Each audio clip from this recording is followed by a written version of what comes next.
Tantor Audio, a division of Recorded Books, presents Nothing Special 5 by A.E. Villa, narrated by Aiden Snow. Prologue. The Proposal. They were all full on greasy triple meat pizza and hot wings, arguing over what the sports announcers were analyzing on the post-game show. As they all helped clean up, Day cleared his throat, calling for everyone's attention. The guys started to mumble and groan, waiting on Day to say something ridiculous as usual. His smirk was crooked, his eyes glittering with humor. God turned and threw his big arm over Day's shoulder. "What is it, Leo? Who do you want to call out and embarrass now?" Day had embarrassing ammo in the form of secrets on all the guys to be pulled out any time he was ready. They all waited while Day turned slowly and faced God. They watched God drop his arm and look at Day, neither of them speaking out loud, and, like always, the team wondered what they were saying to each other with those looks. "Come on, Day, what's up? Is it about work?" Sin asked. "Nope." Day shook his head slowly, eyes still on God. God frowned, looking confused. "You want to get together tomorrow?" Curtis asked. "Nope." Day put one hand deep in his jacket pocket. "It's just really nice to be around my brothers. My family," Day said seriously. The team looked on, nodding their heads in agreement, still waiting to see where their lieutenant was going with this. "Yeah, it is," Green agreed. "You wanted to let us know how awesome we are and give us all raises?" The guys cheered, liking Green's idea. But Day looked down at the hardwood floor, slowly shaking his head again. His expression was turning more and more serious, and the room was getting eerily quiet while they waited in suspense. "Sweetheart, spit it out," God said in his rough timbre, casually caressing the back of Day's neck. Day turned to face God, looking up into his eyes. He opened his mouth to speak and had to clear his throat before anything came out. The lieutenant was being uncharacteristically reserved. Day took God's hand that was resting heavily on his neck and held it in his own. Steeling himself, Day's voice was calm and confident, but low when he finally spoke. Pulling a black velvet box out of his pocket, he gently stroked the soft fabric, opening the box. "Cashel, will you marry me?" Chapter 1. God and Day. Day. Day put the Super Zoom 3D recording binoculars to his eyes, zooming in on the American Trans warehouse about 90 yards away. He was crouched low under the grimy window, taking pictures with the high-tech device. When he was finished, he pulled the ratty thrift store curtains that had already been in the abandoned two-story home when they took it over to use for their stakeout. He rubbed his throbbing temple. Once again, that bastard artist was setting up for a huge shipment of ecstasy into Atlanta. He'd slipped through God and Day's fingers last year, but it wasn't going to happen again. Their special task force didn't like failing. The team had been hand-picked from narcotics by him and his partner, God. A unique collection of 9 absolute badasses that were either too damn crazy for any other precinct to handle, or too fucking talented for God and Day to let work anywhere else but for them. "You've been doing that all day. Massaging your head and blowing hard every couple hours. Is that stress from being stuck in this house for 2 days, or from God still not committing to a date for you guys' wedding?" Sin asked, kicking his dark boots up on one of the crates strewn about the room. Day's sergeant was a man he trusted with his life and with his confessions. The guy was like the priest of the group, though only in a confident kind of way because the man was X-rated as fuck when he was around his hot partner, ex-porn star Furious. Day could rely on Sin to give him good advice like he did everyone, but he was so fed up with this topic, He'd proposed to God in front of his whole team, and he'd said yes. But any time Day wanted to talk details, God would shut down. He'd be busy, or off to a meeting, or about to start on something, too tired. The list was endless. Actually, the big man had gotten quite creative with his excuses. For a couple months, Day was pretty silent on the issue, just happy to be engaged for the first time in his life and feeling blessed to have a partner that understood him, loved him, and fought by his side. A lot of law enforcement officers didn't have that luxury. When they were on the streets, their team got results for the chief, which earned them special accommodations from the mayor. As long as they kept the dangerous streets of Atlanta clean, thereby helping the man get re-elected term after term, them being lovers wasn't an issue for the bureaucrats. Maybe God was thinking that if they got married, that'd change the rules for the department. That's stupid. Day knew he was grasping at straws. If the man thought that, he wouldn't have said yes. "Why don't you just tell him how you're feeling, Day?" Sin said, sitting up higher, his concerned eyes turning darker than midnight. Sin didn't like discord amongst the team, especially between the bosses. God and Day's synchronicity was integral to their successes. As the sergeant, the third in command, not only was he a skilled negotiator and interrogator, it was Sin's job to ensure everyone was doing their jobs. He took this responsibility seriously. There was very little Sin didn't know regarding everyone's life, and Day seemed to be Sin's #1 concern 90% of the time. It wasn't a surprise. Day had been the one to find Sin in Philadelphia and recruit him. His intelligence and compassion rivaled Day's own. "I've asked him to talk too many times already, Sin. I tried to talk about it over dinner. Next thing I knew, God started eating faster than a soldier in boot camp. I tried to talk to him in bed. He started staying up later than me or accidentally falling asleep downstairs. I tried while on our downtime, and he'd fucking make an excuse to get busy. I can't." Day ran his fingers through his light brown hair, not caring how much of it stood up on his head. "I'm starting to think he only said yes because he didn't want to humiliate me in front of the guys. That he doesn't want to marry anyone. Marry me." "That's not true. God doesn't do or say anything he doesn't mean," Roe chimed in, coming around to Day and rubbing his shoulders in one of his amazing massage techniques. Ranowski, Roe, was his first officer, outranking the other detectives. Roe was God and Day's point man and strategist. He had a master's in psychology and was often sought out by other departments to help plan seizes. The sexy man had been a major thorn in Day's side when he was in the closet, but when he came out, he became the amazing man he was meant to be. He was an outstanding detective and deadly with a shotgun, his weapon of choice. Day was sure Roe hated seeing him so defeated and frustrated, used to Day being a comedian, the life of the party. He was going to have to get out of this funk. It was affecting all of them, and he didn't want the men worrying about it, causing them to lose focus in the field, which could lead to accidents. He couldn't let that happen. Perhaps he'd just have to be happy with being engaged, even if it ended up being the longest engagement in history. "It's all right, Roe. I'll talk to him. I promise." Day tried to reassure the handsome man. Roe had a special connection with his lieutenants. Things had changed after God and Day got engaged, but he knew Roe loved them deeply and didn't want to see anything happen to his and God's relationship. Day would fix this soon enough. For now, he needed to focus on their case. Roe patted him on the back and took the binoculars from Day's lap, going back to the window. He stood there, staring for about 10 minutes, all of them silent until Roe asked, "Sen, give me a 20 on the enforcers. Rux and Green are asking some questions at the nightclub on Donald Lee. Might be done by now, though.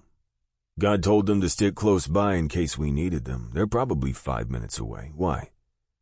Roe turned to face them, his blue eyes wide and serious. "We finally got some activity, boys. Looks like our informant actually came through this time.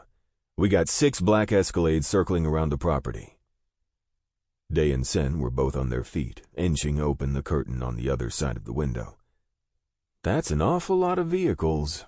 I'm sure our rat said that a couple of artists' head guys were coming to meet about where the shipment would arrive. He did, Sen gritted out, pulling up the audio on their laptop to listen in. The bugs had been planted 3 weeks ago and had remained silent since then. All this would be happening on my watch shift. Yeah, this never happens to Michaels and God, Day smirked. You got the video rolling, Ro? Of course, Ro whispered, holding the binoculars as steady as a doctor holds his scalpel. Day reached in his jeans pocket and pulled out his micro earpiece and shoved it in his ear. Tech? I'm here, the calm voice answered. Detective Murphy was their technology genius, a hacker from MIT who'd been popped for infiltrating the Pentagon's security software to find his missing brother in Afghanistan. Day got time shaved off his sentence and immediately recruited him. There wasn't a thing the man couldn't do from behind his 9 monitors. He was the team's communications hub. Anything they needed, whether emergency or not, went through him. God in the office? Yes. Ro has the video running on the glasses. Pull it up. Done, he replied almost immediately. You're on the speaker. God could hear Day and see what they were looking at. We got a lot of activity over there for a simple meeting. I think you should load up. ETA 10 minutes, God answered, his strong bass-filled voice unlike any other man in that office. Tech, patch him through to the radio in my truck. Day, do not engage. 10-4, Day responded, still staring at the trucks, which had stopped circling. It was silent on the deserted street. Nothing on northwest Cairo except 6 ramshackle homes sitting across from a dusty field and an undercover chop shop. Dusk was just starting to fall across the sky. It was the time in Atlanta where honest citizens went home to their families and the bad boys came out to play. Day ground his molars. He had a bad feeling about this. None of them made a move in the dank room, understanding the importance of silence in that moment. No one had emerged from the SUVs. Day looked at his watch. 8 minutes, and God would be there. Fuck. It's artist, Ro whispered sternly. Day jerked his head up. Shit. This is not supposed to be happening right now. Easy. ETA 6 minutes. Tech spoke quietly in Day's ear. Sit tight, Lieutenant. I'm dispatching all units. Oh no, Sen murmured. Day watched as all of Artist's men began to exit their vehicles. One by one, Artist's fiercely loyal minions formed a shield around him. Day counted 22 of them. His nerves kicked into high gear because he was sure Artist's crew was heavily armed. He didn't want any cops to lose their lives out there. Several men broke off, going towards the warehouse, spreading out in a formation that told Day this wasn't a meeting amongst colleagues. It was a double cross. The startled sounds of the men inside confirmed it. He kept watching their every move, waiting for the sound of sirens. Just a few more minutes. Artist, still surrounded by 6 large men, made his way down the long row of vehicles. The door to the last SUV opened, and Day watched as one of the burly men wearing an all-black suit yanked a frail, stumbling man out of the back seat. He could barely stand, and he had a dark cloth draped over his head. What the fuck? Ro whispered. The minion yanked the hood off the guy's head, and Day's stomach dropped. It was their informant. The same one that had once worked for Artist, who Day had got to turn state's evidence against the ruthless drug lord. He was beaten badly, but Day could still recognize him. He could almost feel the fear racking the informant's body. The man in black put a gun to the back of the snitch's head, but not before turning his evil glare up at the window where they were. Our cover's blown, Sen hissed. We gotta get the fuck out of here. Day turned along with his men and took off to the rear of the house. The sound of a single gunshot, executing their informant, was loud even from that distance. The cadence of their heavy boots taking the stairs 3 at a time sounded like the running of the bulls. Day turned the corner and heard Rose loud, "Get down!" and threw his body to the hardwood floor as bullets riddled the upstairs and the back of the house. Day covered his head while drywall, glass, and dust rained down on them. There was a 2-second break in the gunfire, and Day pulled his 2 9mm out of his shoulder holster. The bullets started again, automatic pistols firing over their heads as he and his men kept their bodies as flat to the floor as they could. "Get to the back door!" Day yelled. Tech was quiet in his ear, and he knew why. His men all knew what to do. He'd let Day concentrate on staying alive. "There's 4 SUVs in the back," Rowe yelled. He was behind one of the columns at the back of the small townhome, turning every couple seconds to check the window. He had dust caked in his blonde hair, making it look a dirty gray. He had blood on his cheek and forearm, probably from the flying glass, but Day saw the fierceness in those blue eyes.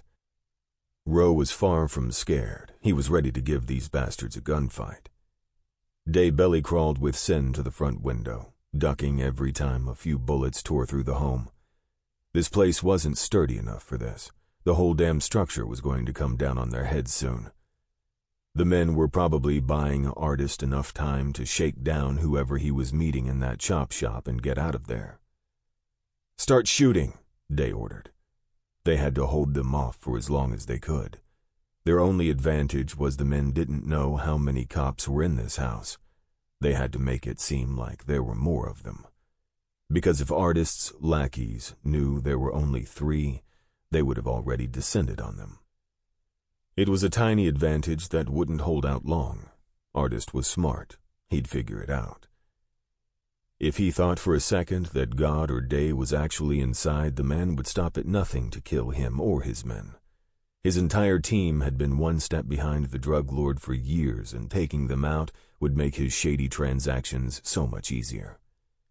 Day and Sen began firing both of their weapons in the front, aiming in the general direction of the men, which seemed to really piss them off because they returned fire even fiercer than the first time. The tiny home groaned and shook around them.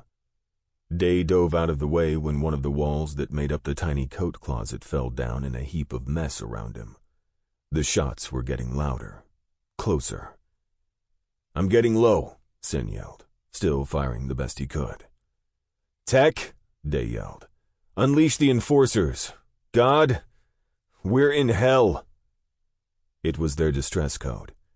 He was giving detectives Rux and Green permission to wreak havoc. It meant to bring the thunder. If a miracle didn't happen soon, one or all of them was going to die. "ETA 30 seconds, Tech updated him, his voice louder now so Day could hear him over the gunfire, Rowe's shotgun, and the wailing house. 30 sec. I'm hit, Rowe yelled, cutting off Day's update. Day's ears were ringing from the noise, his body aching from the physicality of the fight and his nerves being strung so tight. His vision clouded by the rising grime, he saw Rowe trying to get away from the back of the house, which looked ready to crumble at any second. He was using one arm to pull himself along the ground while his other lay limp against his side. It was a bicep shot. There were so many holes in the house it was a wonder only one of them had been hit. 30 seconds in a war could feel like an hour. But the way the meager walls were rattling, he doubted they had 10 seconds before the second floor fell on top of them. Day yelled at Sen to keep shooting the one weapon he had left while he slithered on his belly to Rowe, pulling him back to the front of the house. The bullet looked to have gone through, and Day was glad for small miracles. "Oh, fuck!"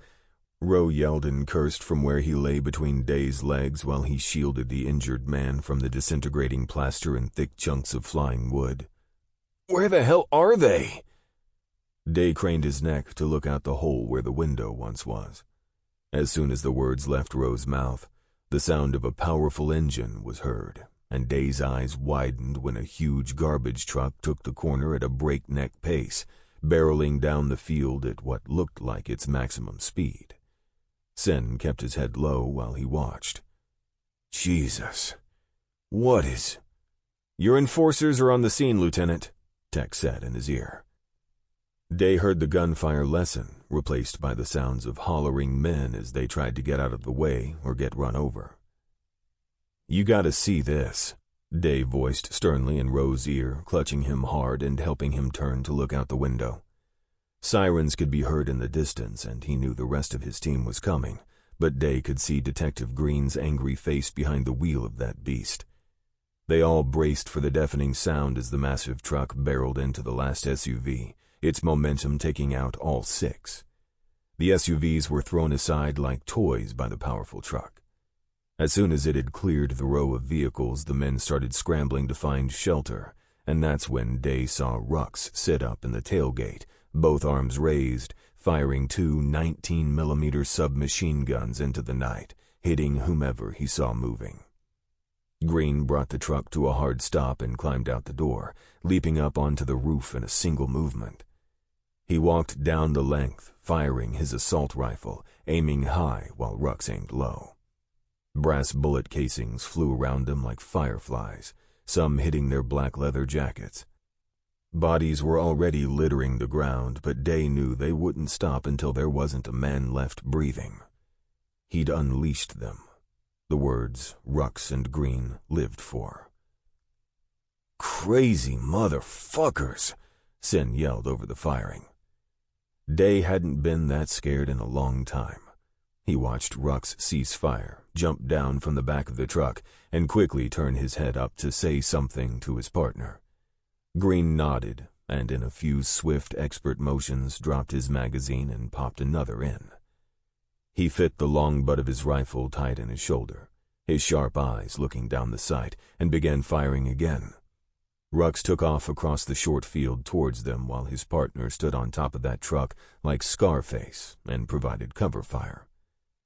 Blue and red lights turned the corner, and Day sucked in a huge sigh of relief. He could still hear gunfire, but there were no more bullets coming at them at the moment, the enforcers probably scaring them, but he couldn't let his guard down because they were on a dead-end street and there was nowhere for artists' men to run. He laid Roe flat on the ground while Sin kept his gun up and aimed at the back. Day tore a piece of the destroyed curtain and pressed it hard to Roe's arm. "Gotta put more pressure here." "It hurts," Roe hollered. "I know. Hang in there." Bullets sounded again from the back, and Day ducked down, draping his upper half over his first officer, over his best friend. Sin was inching towards the back, but hit the deck hard when bangs as loud as grenades pierced the night. He and Roe both flinched and gripped each other firmly. Day knew who it was. His fiancée's presence was almost frightening, even to him. Knew the sound of that overwhelming, chest-rattling firepower, the sound of Desert Eagle handguns. "You hear that, Roe? Hang in there, he's here." Day kept his head down as more bullets were fired, his team taking out all of Artist's stooges. These men were murderers, drug smugglers, and cop killers. They'd forfeited their day in court, and God and his team sent their souls to the depths of hell. Chapter 2. God. God sat at the table with his captain, the DA, ADA, and chief of police, along with a couple of dickheads from internal affairs. Anytime the enforcers were let loose, those guys popped up, ready to investigate them and open a case. God wasn't in the mood for this. He wanted to be wherever his partner was. He needed to see Day, know he wasn't hurt. He needed to touch him and hold him, reassure himself he was still here with him. It had been a long time since he'd had this close a call with his team's lives. They'd had shootouts and busts go south, but they were all together and knew how to keep each other alive. "You said you had concrete intelligence, Lieutenant. You informed your captain that you intended to only do surveillance. Now we have 26 dead men lying on the street, destruction of a city vehicle, and an injured officer because of your negligence," one of the IA officers stated. This wasn't the first time God had seen him. He'd actually made a point to be assigned to all of God's cases, like he had a hard-on for him. God's captain frowned at the IA officer. Nothing is ever concrete in the field. Or have you been behind a desk too long and forgotten that? A notorious drug lord found out that God's team was on to his current deal, and not only did he kill the informant in cold blood, but he double-crossed his contact for the shipment and tried to take out part of God's team. Are you actually trying to make a case on Lieutenant Godfrey because criminals who opened fire on 3 decorated police officers were gunned down in self-defense?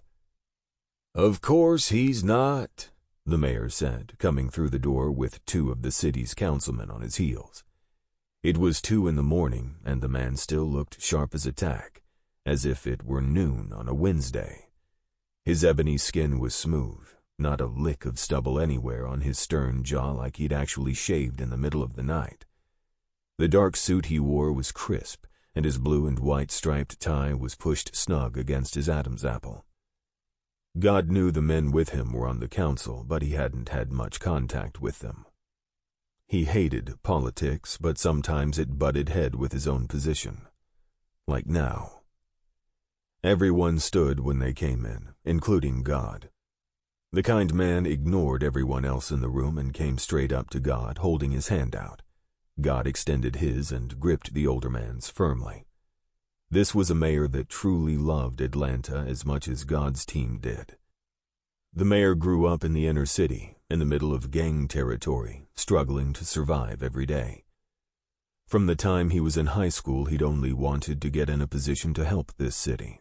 After serving 6 years as city manager, he ran for and was elected mayor. And he'd implemented whatever programs and task forces were needed to help keep the residents safe.